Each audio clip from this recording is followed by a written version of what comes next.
नमस्कार, बहुत स्वागत है आप सभी का। आप देख रहे हैं इंडिया डेली। मैं हूं आपके साथ नैना यादव। कल उत्तराखंड में मॉनसून सत्र की शुरुआत होगी। माना जा रहा है कि ये एक बड़ा मुद्दा बन सकता है क्योंकि धामी सरकार उत्तराखंड अल्पसंख्यक शैक्षणिक संस्थान विधेयक 2025 विधानसभा में पेश करने जा रही है। अब गैरसैंण में ये विधानसभा सत्र 19 से 22 अगस्त तक चलेगा, लेकिन समझिए ये कोई सामान्य सत्र नहीं रहने वाला। क्यों? दरअसल धामी सरकार का ये विधेयक राज्य की अल्पसंख्यक शिक्षा व्यवस्था को पूरी तरह से बदल सकता है। ये विधेयक पारित होने के बाद में राज्य में मान्यता प्राप्त अल्पसंख्यक संस्थानों को गुरुमुखी और पाली जैसी भाषाएं पढ़ाने की अनुमति भी मिल जाएगी। राज्य सरकार का कहना है कि ये कदम सांस्कृतिक और भाषाई विविधता को बढ़ावा देगा। अब इसका उद्देश्य ये है कि अल्पसंख्यक दर्जे के शैक्षणिक संस्थानों को केवल मुसलमानों तक सीमित ना रखा जाए, बल्कि सिख, जैन, बौद्ध और ईसाई समुदायों के संस्थानों को भी ये दर्जा दिया जाए। अब इस विधेयक के सबसे बड़े प्रभावों में एक ये है कि इसके लागू होने के बाद उत्तराखंड मदरसा शिक्षा बोर्ड अधिनियम 2016 और गैर सरकारी अरबी एवं फारसी मदरसा मान्यता नियम 2019 को 1 जुलाई 2026 से खत्म कर दिया जाएगा। यानी राज्य में मदरसा बोर्ड के युग का पटाक्षेप होने जा रहा है। धामी सरकार का ये निर्णय न केवल प्रशासनिक ढांचे में बदलाव लेकर आएगा, बल्कि इससे शिक्षा के क्षेत्र में एक समान नीति लागू करने की दिशा में एक bड़ा संकेत भी माना जा रहा है। अब इससे अल्पसंख्यक संस्थानों के दायरे का विस्तार होगा। इसके अलावा परंपरागत भाषाओं जैसे कि गुरुमुखी और पाली को पुनर्जीवित करने का अवसर भी मिलेगा। साथ ही पुराने नियमों और बोर्ड्स की जगह एक नई नीति आएगी। सरकार के इस फैसले से मॉनसून सत्र में पक्ष और विपक्ष के बीच तीखी बहस तय मानी जा रही है। मदरसा बोर्ड खत्म करने के प्रस्ताव को लेकर विपक्षी दल पहले ही नाराजगी जता चुके हैं।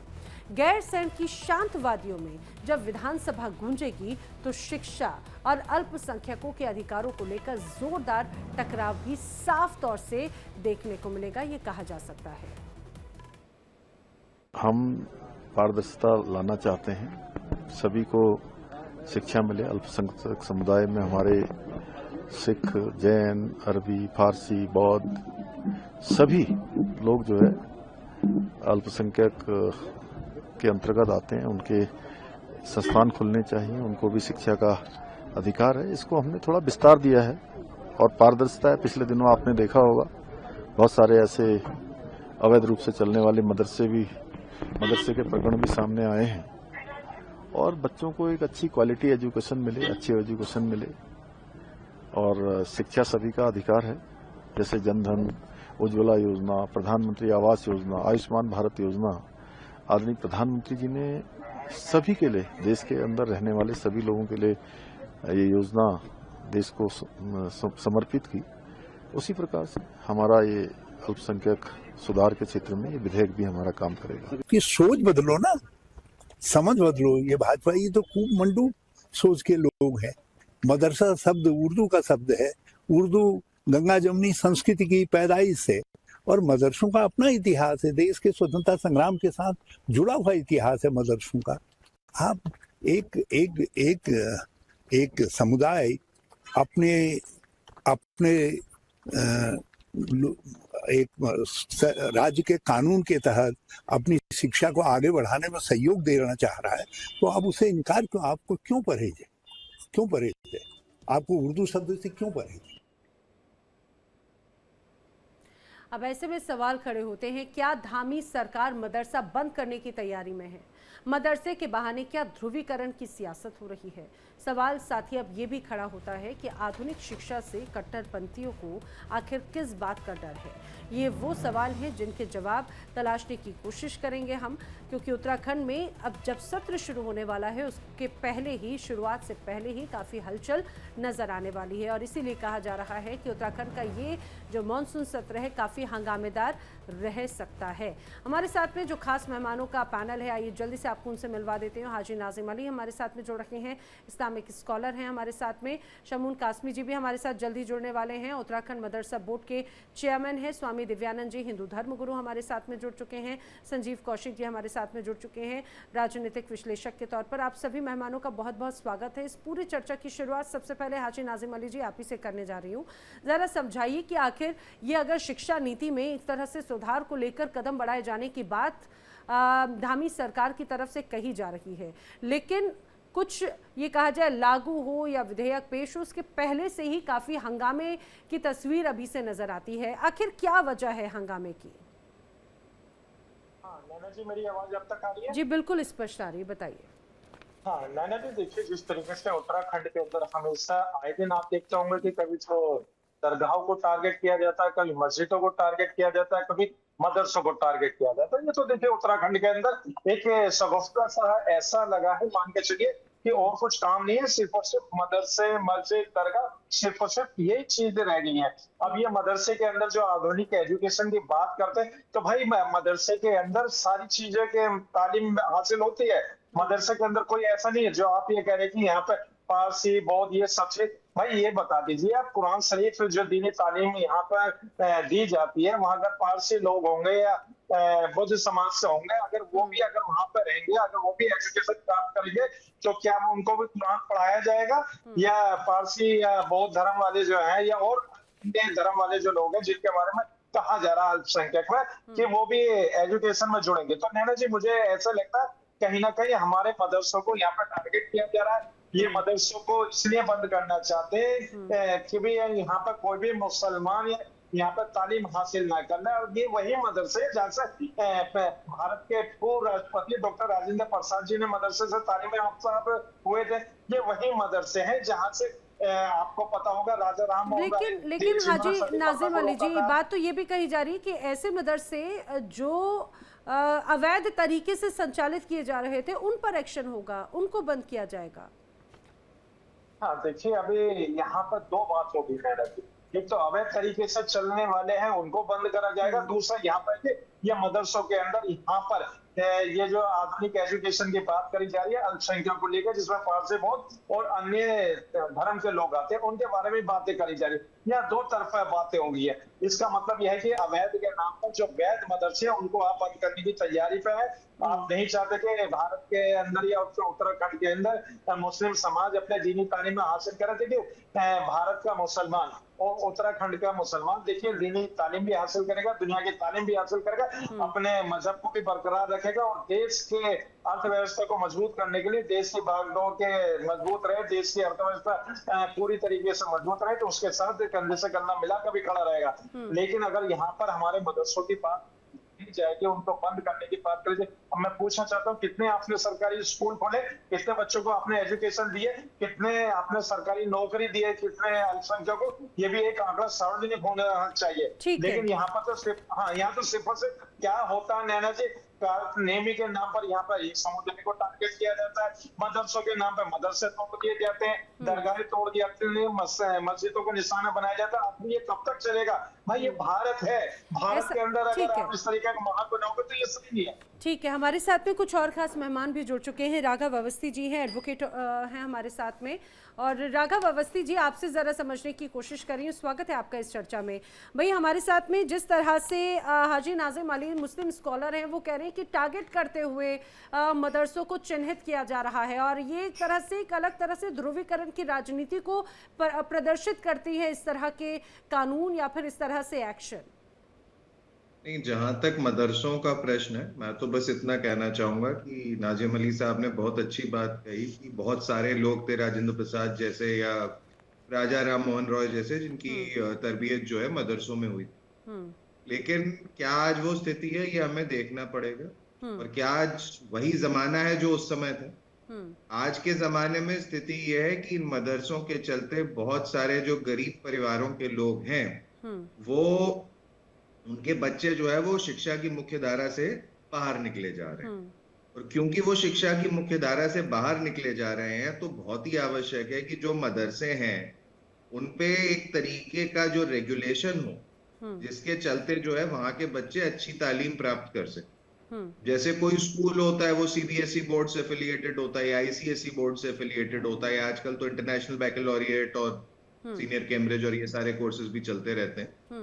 तो उसमें जो है जो बच्चे पढ़ाई करते हैं और फिर उसकी मान्यता होती है और उसका एक रेगुलेशन होता है और उस पढ़ाई के बाद जो है वो नौकरियां प्राप्त करते हैं। तो ये कहना कि केवल जो है धर्म के नाम पे, केवल इस वजह से कि जो मदरसे हैं उसमें पढ़ने और पढ़ाने वाले एक धर्म विशेष से आते हैं, तो ऐसा नहीं है कि उनका जो है देश की मुख्य धारा से उनको कट जाना चाहिए। मैं तो ये चाहता हूँ कि मदरसों में ऐसी पढ़ाई हो कि वहां के बच्चे पढ़ के जो है आईआईटी, आईआईएम या for that matter national law school में भी पढ़ाई कर सके। लेकिन आज की स्थिति है कि मदरसों में जो बातें पढ़ाई जाती हैं वो बिल्कुल रूढ़िवादी हैं और वो समाज को पीछे ले जाने वाली बातें, और कुछ मदरसे ऐसे हैं जिसमें राष्ट्र विरोधी भी गतिविधियां होती हैं। तो इन सब चीजों के चलते बहुत ही शैक्षणिक संस्थान का जो विधेयक है, मुझे लगता है ये बहुत ही अच्छी लेकिन जो है राघव जी, पहल जैसे है। हाजी नाजिम अली जी कह रहे थे कि भाई ये एक तरह से चिन्हित करते हुए एक्शन लिए जाते हैं, और आपने कहा कि कई मदरसों में राष्ट्र विरोधी गतिविधियां या फिर इस तरह की उनको तालीम दी जाती है जो ये कहा जाए कि राष्ट्र के हित में नहीं है, या फिर राष्ट्र विरोध के तौर पर नफरत भरी एक तरह से उनको तालीम दी जाती है। ऐसा है तो उसकी लिस्ट क्यों नहीं जारी की जाती? सिर्फ मैं अवैध बताता हूँ मदरसों कि के नाम पर अगर बुलडोजर चलेगा तो एक असुरक्षा की भावना तो उधर आएगी ही ना। देखिए, जो बुलडोजर वाली बात है और ये जो इस विधेयक वाली बात है, ये तो मतलब दोनों बातें बिल्कुल ही अलग अलग है। जहां पे बुलडोजर एक्शन लिया गया नहीं, है बुलडोजर उसका जो मतलब है मेरा मैं उसको ये नहीं कि उसको एकदम तोड़ने का, उस पर एक्शन लेने की बात है। बंद करना हो, खत्म करना हो, इमारत ढहाना हो, नहीं, या फिर उस पर ताला लगाना हो, ये सारी चीजें एक ही उसमें नजर आती हैं। बंद करना और ताले लगाने की तो बात ही यहाँ पे नहीं करी जा रही। हम बस ये कह रहे हैं कि जो मदरसे चल रहे हैं उनमें जो है ऐसे सुधार हो, और ऐसे सुधार हो जैसा मैंने कहा कि उसके बच्चे जो है, बाकी जो बच्चे हैं जो और शैक्षणिक संस्थानों में पढ़ रहे हैं, उन बच्चों के साथ जो है compete कर सके, उन बच्चों के साथ प्रतिस्पर्धा में भाग ले सके। क्योंकि आजकल जो है प्रतिस्पर्धा का जमाना है, और होता बहुत बार यह है कि जो मदरसे में पढ़े हुए बच्चे होते हैं वो प्रतिस्पर्धा में भाग नहीं ले पाते, तो उनके अंदर जो है कुंठा आ जाती है। और कुछ ऐसे लोग हैं जो मैंने कहा था राष्ट्र विरोधी गतिविधियां, तो ऐसे फिर कुछ लोग हैं कि जो उस कुंठा का फायदा उठाते हैं और उन बच्चों को जो है राष्ट्र विरोधी गतिविधियों में लगा देते हैं। ठीक तो है। इसलिए बहुत आवश्यक है ये जो अल्पसंख्यक शैक्षणिक संस्थान विधेयक उत्तराखंड का है, मैं कहता हूँ ये पूरे देश के लिए मॉडल लॉ होना चाहिए। ठीक है। संजीव और कौशिक जी, सिर्फ उत्तराखंड नहीं बल्कि राघव जी कह रहे हैं कि पूरे देश में इस मॉडल को लागू किया जाना चाहिए। आखिर क्या बड़ी बातें आपको इस पूरे विधेयक की नजर आ रही है जो पॉजिटिव भी है, या फिर अगर विरोध अभी से नजर आ रहा है तो क्या वजह है? नहीं, स्क्रीन पर ऊपर जो आप हेडिंग चला रही हैं, थोड़ा सा गौर से उसी को पहले पढ़ते हैं। देवभूमि में मदरसों को बंद करने की साजिश, मदरसा बोर्ड पे स्ट्राइक, धार्मिक स्ट्राइक। जाहिर सी बात है कि उसके साथ साथ एक विस्मयाधिबोधक चिन्ह भी है। पत्रकारिता के छात्र होने के नाते हम उसका अर्थ समझते हैं कि क्या है, किस तरह से चैनल अपनी पूरी प्रतिबद्धता उसे बाहर करती है। मूल बात यही है जो आप कहना चाह रही हैं, वही सरकार भी कर रही है। सरकार निश्चित तौर पे, अभी एक बात आई कि मदरसों में, बहुत सारे मदरसों में देश विरोधी गतिविधियां भी हैं, तो क्या पूरे मदरसे को बंद कर दिया जाए? आप चिन्हित कीजिए, कार्रवाई कीजिए, उसे पकड़िए, आप उसे, उस पर कार्रवाई कौन करेगा? सरकार के हाथ में है। लेकिन निश्चित तौर पे एक सरकार ऐसी है, सत्ता में केंद्र में बैठी है या वहां पे भी बैठी है, जिसका एकमात्र उद्देश्य अपने उन वोटरों को केवल और केवल तुष्ट करना है कि हम इन लोगों के ऊपर कार्रवाई कर रहे हैं। आप ये जो मैसेज देना आप चाह रहे हैं, वो मैसेज देने में सरकार सक्षम है और मैसेज दे रही है, और तमाम चैनलों पर इस तरह की बातें चल रही हैं। मैं सिर्फ ये कह रहा हूं कि क्या सचमुच में जो प्रस्तावित कानून संविधान के अनुच्छेद 26 और 30 के तहत उनके अधिकारों को हनन कर सकता है? शैक्षणिक और संस्थानों या धार्मिक मामलों के प्रबंधन का जो अधिकार देता है, उस पर एक तरह से लगाम कसने की कोशिश है सरकार के द्वारा। ये तो पूछे जाएंगे ना, आप चाहते क्या है? मदरसा बोर्ड भंग करके आप अल्पसंख्यक शिक्षा प्राधिकरण बनाना चाहते हैं आप। तो ये जो शब्दों की बाजीगरी और अधिकारों में कटौती, किस तरह से किसी एक वर्ग विशेष को आप एहसास करा रहे हैं, उसे आप दबा नहीं रहे हैं, दबा नहीं पाएंगे। और ये कहा जा रहा है, कितनी बेशर्मी से लोग कह रहे हैं, सत्ता में बैठे लोग कह रहे हैं कि यदि किसी को 5 किलो अनाज मिल रहा है, किसी को वैक्सीन मिल रहा है, किसी को कोई चीज मिल रहा है, तो सरकारें सब किसी के लिए बराबर कर सकती है। आपके अधिकार में है क्या कि इसमें हकमारी कर दें, आप किसी को अलग छांट दे?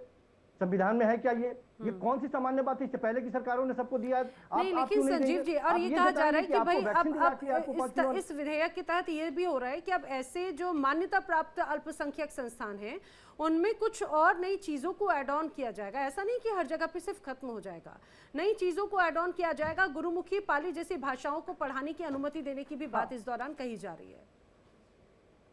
नहीं ना, बिल्कुल सही बात है। देखिए, मेरा मानना यह है कि किसी भी संस्थान में, चाहे वो किसी भी धार्मिक न्यास में हो, संस्थान में हो, यदि कोई गड़बड़ियां होती है, उसके बेहतरी के लिए यदि काम की जाए तो आप कीजिए, लेकिन ऐसी बेहतरी मत कीजिए। जब आप किसानों के लिए बेहतरी करने का प्रयास करते हैं तो किसान सड़कों पर चले आते हैं। जब आप विद्यार्थियों के लिए बेहतरी करने का प्रयास करते हैं, विद्यार्थी सड़कों पर चले आते हैं। जब अल्पसंख्यकों के लिए बेहतर करने का प्रयास करते हैं, अल्पसंख्यक आपके विरोध में खड़े हो जाते हैं। ये कौन सी बेहतरी है? जिसके लिए आप बेहतर कर रहे हैं, जिस बीमारी का आप इलाज कर रहे हैं, कम से कम उससे पूछिए तो सही कि सर में दर्द है, पेट में दर्द है, पैर में दर्द है, कहाँ है? इलाज अपने आप यदि आप करना शुरू कर देंगे तो ये विरोध के स्वर निश्चित तौर पे उठेंगे। आप यदि चाहते हैं सचमुच में बेहतर हो तो इस पे आम सहमति बनानी चाहिए, न कि फरमान जारी करने की बात है।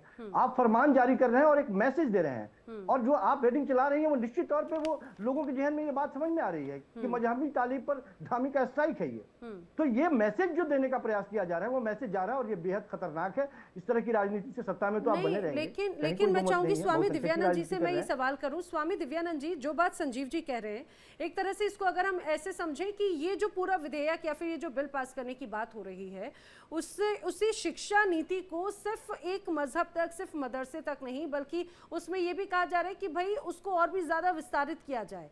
सिख, जैन, बौद्ध, ईसाई समुदायों के संस्थानों को भी एक तरह से ये दर्जा मिले और सभी प्रभावों पर एक तरह से इसका इम्पैक्ट हो। लेकिन सर, हम जानते हैं गुरुजी कि देवभूमि में गुरुकुल भी बहुत बड़ी मात्रा में, बहुत बड़ी संख्या में यहाँ पर है, शैक्षणिक संस्थान है, धार्मिक संस्थान है।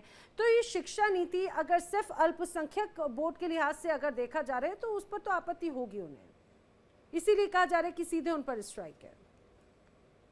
वंदे मातरम सभी साथियों को। जी गुरुजी।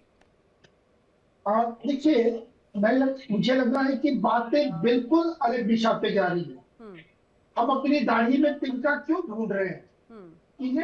इन्हें डर क्यों लगता है? और इतनी अलगाववादी क्यों? भारत अनेकता में एकता, विविधता में एकता, ऐसा देश हमारा सुंदर देश है। और अल्पसंख्यकों की बात हो तो सिर्फ इसमें एक समुदाय क्यों आगे आ रहा है, वो क्यों चिल्ला रहा है? जितने अल्पसंख्यक है, इतनी मात्रा में अल्पसंख्यक आप हैं जिन्हें तकलीफ हो रही है, आपसे भी ज्यादा और कम परसेंटेज वाले भी यहाँ पर हैं। तो एक सुंदर सा गुलदस्ता बनाया जा रहा है जिसके अंदर में कई प्रकार के सुगंधित सुंदर सुंदर पुष्प होंगे। ये भारत की सुंदरता कितना सुंदर होगा। किसी का हक काटने की बात, अधिकार काटने की बात या मदरसे बंद होने की बात तो कहीं की नहीं गई। इसे पहले से इस प्रकार के एक नैरेटिव बनाकर ये प्रस्तुत करना, ये बिल्कुल एक भयावह स्थिति है। और इन्हें जब भी कुछ बात होती है तो नाज़िम के हमेशा पहले चिढ़ने लगते हैं टारगेट। आप क्यों टारगेटेड हो रहे हैं? आप क्यों तो कदम आगे नहीं बढ़ाते देश को आगे बढ़ने में? मुस्लिम समुदाय, अगर आप स्वयं बोलते हैं कि हम बहुत पिछड़े हैं, आज अगर बढ़ाने की चेष्टा की जा रही है, आपको उसके अगर संबद्धता दी जा रही है शिक्षा बोर्ड से, ये तो आपको साधुवाद देना चाहिए। और मैं अभी भी भावी सरकार को साधुवाद दे रहा हूँ आपके माध्यम से कि बहुत अच्छा स्टेप लिया इन्होंने, और बहुत बृहद इनका हृदय में जो दिखा एक अच्छी चीज ये प्रस्तुत करने की चेष्टा की जा रही है। बहुत सुंदर प्रयास है, सभी को स्वागत करना चाहिए। तो फिर विवाद और विरोध क्यों नजर आता है स्वामी जी इस पर? आदत, देखिए, एक आदत बन गई है, विरोध करना है, आदत से बन गई है। किस लिए? बिना समझे कागज मांगे जाएंगे तो विरोध हो गया। कहते हैं मस्जिद को टारगेट किया जा रहा है, इस मस्जिद को टारगेट किया गया। हमारी मंदिरें तोड़ी गई थी, आज भी हमारे मंदिरों पर अत्याचार होता है। वहाँ पुजारी निकलते हैं, कोई भी धर्मी जिहादी निकलते हैं। हमने तो कभी सड़क पर उतर कुछ चलाया नहीं, हमने तो कभी रोड़ेबाजी नहीं की, हम तो आग नहीं लगाते हैं सड़कों पे। हम संवैधानिक ढंग से किसी सरकार के अंदर बात पहुंचाते हैं और इनका काम विरोध करना, कुछ हो गया, बात हुई नहीं, अभी बात सामने आई नहीं, बात तो मोड़ के विरोध करना प्रारंभ कर दिया। लेकिन लेकिन किस बात की लेकिन विरोध स्वामी है? जी, मैं हाजी नाजिम जी का रुख करूं, लेकिन उसके पहले संजीव जी। अब स्वामी जी तो इस तरह के निर्णय का स्वागत कर रहे हैं। उनका कहना है कि भाई विरोध करना एक तरह से आदत का हिस्सा बन चुका है।